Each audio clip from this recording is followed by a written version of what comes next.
Sharubu. Sharubu wapi? Pembe au sharubu? Pembe hujasikia. Kilima cha mbona sasa una sharubu?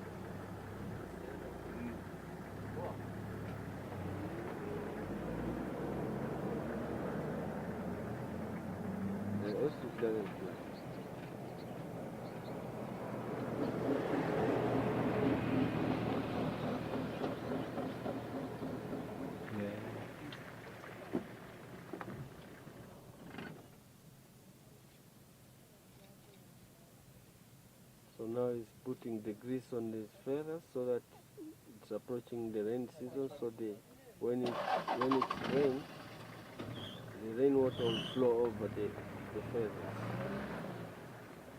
So now he has